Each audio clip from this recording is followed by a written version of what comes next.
جلوہ افروز علماء کرام اور سامنے بیٹھے سامعین حضرات، السلام علیکم ورحمۃ اللہ تعالی وبرکاتہ۔ وعلیکم السلام۔ نحمده ونصلي على رسوله الكريم، أما بعد فأعوذ بالله من الشيطان الرجيم، بسم الله الرحمن الرحيم، قل هل يستوي الذين يعلمون والذين لا يعلمون، صدق الله العلي العظيم۔ آئیے ہم اور آپ حضور کی بارگاہ میں درود پاک کا نذرانہ پیش کرتے ہیں۔ پڑھیے بآواز بلند، اللہم صلی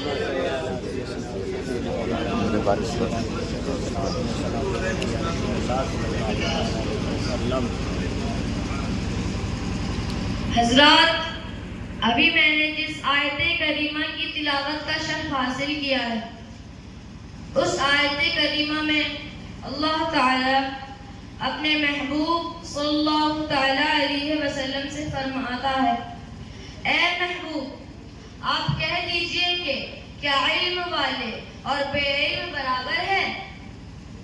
محترم حاضرین، میں آپ سے پوچھتا ہوں کہ کیا علم والے اور بے علم برابر ہو سکتے ہیں؟ نہیں، ہرگز نہیں، اس لیے کہ علم روشنی ہے اور جہل تاریکی ہے۔ روشنی اور تاریکی کبھی برابر نہیں ہو سکتی، اجالا اور اندھیرا کبھی برابر نہیں ہو سکتا۔ علم وہ دولت ہے جسے کوئی چرا نہیں سکتا۔ علم وہ دولت ہے جتنا خرچ کیا جائے اتنا بڑھتا ہے۔ انسان علم ہی سے بڑوں کا ادب سیکھتا ہے، انسان علم ہی سے ماں باپ کی قدر پہچانتا ہے، انسان علم ہی سے محدث بنتا ہے، انسان علم ہی سے طبیب کہلاتا ہے، انسان علم ہی سے مفتی بنتا ہے، انسان علم ہی سے حرام و حلال کو پہچانتا ہے، انسان علم ہی سے شریعت کو پہچانتا ہے۔ ہاں، مجھے کہہ لینے دیا جائے، انسان علم ہی سے اپنے رب کو پہچانتا ہے اور رب کے محبوب احمد مصطفیٰ محمد مصطفیٰ صلی اللہ تعالی علیہ وسلم کو پہچانتا ہے۔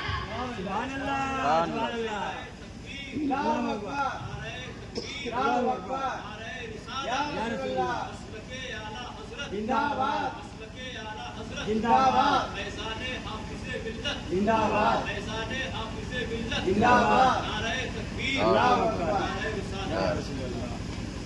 حضرات، آج کے اس دور میں ہر قوم کے پاس کامیابی کے کچھ پروگرامز ہیں، کچھ گولز ہیں، کچھ پلانز ہیں، لیکن آج کے اس دور میں اربوں کی تعداد میں دنیا میں بسنے والے مسلمانوں کے بھی کچھ پلان ہیں؟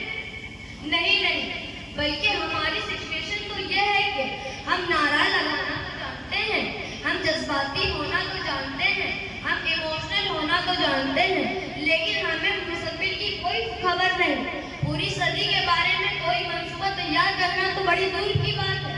ہمیں تو کل کے بارے میں کچھ معلوم نہیں کہ ہم کیا کرنے جا رہے ہیں، کل بھی دور ہے۔ ہمیں تو آج کے بارے میں کچھ معلوم نہیں کہ ہم کیا کر رہے ہیں۔ شاعر کہتا ہے، وہ قوم نہیں لائے کہ ہنگامہ فردا، وہ قوم نہیں لائے کہ ہنگامہ فردا، جس قوم کی تقدیر میں امروز نہیں۔ حضرات، آج یہ زوال ہمارا مقدر بن چکا ہے، ہماری غفلتوں کی وجہ سے۔ آج ہمیں ذلت و پستی کا سامنا ہے، ہماری لا علمی کی وجہ سے، اور اس وجہ سے دنیا جس طرح چاہتی ہے ہمیں مس یوز کر رہی ہے، جس طرح چاہتی ہے ہمارے خلاف منصوبے بنا رہی ہے، اس لیے کہ ہمیں کچھ معلوم نہیں کہ دنیا میں کیا ہو رہا ہے اور کیا کچھ ہونے والا ہے۔ ان حالات میں ہمارے لیے جو چیز بے پناہ ضروری ہے وہ علم ہے، وہ ایجوکیشن ہے، وہ نالج ہے۔ حضرات، آپ علم کے بغیر آگے نہیں بڑھ سکتے، نہ آپ قیادت کر سکتے ہیں، نہ آپ اپنا حق حاصل کر سکتے ہیں، نہ آپ زندگی کے میدانوں میں کوئی کامیابی پا سکتے ہیں۔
زندہ باد زندہ باد زندہ باد. حضرات، میں اپنی گفتگو کو یہیں ختم کرتا ہوں. السلام علیکم ورحمۃ اللہ تعالیٰ.